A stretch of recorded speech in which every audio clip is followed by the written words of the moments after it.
हाय दोस्तों, मैं सल्लभ जैन आपका स्वागत करता हूं और न्यूज़ के एक फ्रेश एपिसोड में।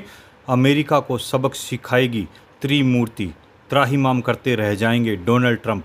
अमेरिका की टैरिफ नीति ने भारत, चीन और रूस को एक मंच पर ला दिया है।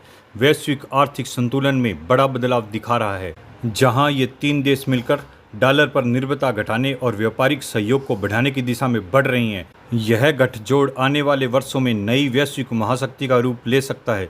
दुनिया में आर्थिक खेल में अब नया मोड़ आ गया है। अमेरिका के राष्ट्रपति डोनाल्ड ट्रंप ने जो टैरिफ यानी टैक्स लगाए, उसने भारत, चीन और रूस को एक साथ ला दिया है। ये तीन देश अब मिलकर एक आर्थिक ताकत बन सकते हैं, जो आने वाले समय में अमेरिका और यूरोप की नींद उड़ा देगी। रूस के राष्ट्रपति व्लादिमीर पुतिन 2025 के अंत तक भारत आ सकते हैं।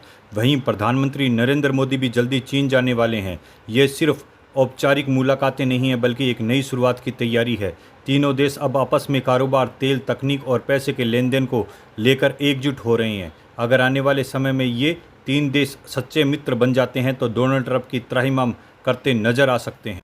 दुनिया की 1/3 अर्थव्यवस्था इनके पास। भारत, चीन और रूस की कुल जीडीपी करीब $54 ट्रिलियन है। यह पूरी दुनिया की 1/3 कमाई के बराबर है। इतना ही नहीं, ये तीन देश 3.1 अरब लोगों के घर हैं, यानी पूरी दुनिया की आबादी के 38%। मतलब इनकी घरेलू बाजार भी दुनिया के सबसे बड़ी बाजारों में से एक है।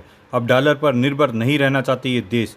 रूस यूक्रेन जंग के बाद अमेरिका और यूरोप ने रूस पर कई सख्त पाबंदियां लगा दी, लेकिन भारत और चीन ने रूस से सस्ता तेल खरीदना जारी रखा, वो भी अपनी लोकल करेंसी में, न डॉलर में। इसने देश के पास डॉलर जमा हो गए हैं और अब वे खुद डॉलर पर कम निर्भर बनना चाहते हैं। वित्त मंत्री संदीप पांडे बताते हैं कि अमेरिका चाहता है कि बाकी देश अब डॉलर में लेन देन करें, लेकिन भारत, चीन और रूस अब खुद रास्ता चुनना चाहते हैं, जिससे दुनिया की मुद्रा व्यवस्था बदल सकती है। सैन्य ताकत और ऊर्जा में बड़ा दबदबा। भारत, चीन और रूस अब सिर्फ व्यापार नहीं, बल्कि सैन्य ताकत और ऊर्जा में भी दुनिया के बड़े खिलाड़ी बन चुके हैं।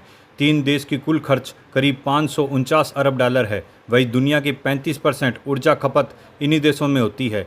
ट्रंप के टैरिफ नीति से इन देशों को इस बात पर एहसास करा दिया है कि अगर वे एकजुट हो जाएं तो अमेरिका की दादागिरी को टक्कर दे सकते हैं। अमेरिका की कोशिशें हैं कि बाकी देश सिर्फ उनसे रक्षा सौदे करे, लेकिन भारत अब रूस और चीन के साथ मिलकर अलग रास्ता भी देख रहा है। भारत के लिए सुनहरा मौका। यह गठजोड़ भारत के लिए बहुत फायदेमंद हो सकता है। रूस से सस्ता तेल मिलेगा, चीन से निवेश आएगा और भारत अपनी IT सेवाओं और मैन पावर का से बड़ा फायदा कमा सकता है। इसके अलावा भारत अब चीन के बेल्ट एंड रोड प्रोजेक्ट पर भी मोल भाव की स्थिति में आ गया है। अमेरिका और यूरोप की टैरिफ नीतियों ने चीन को कमजोर किया है और अब चीन को भारत जैसे पार्टनर की जरूरत है।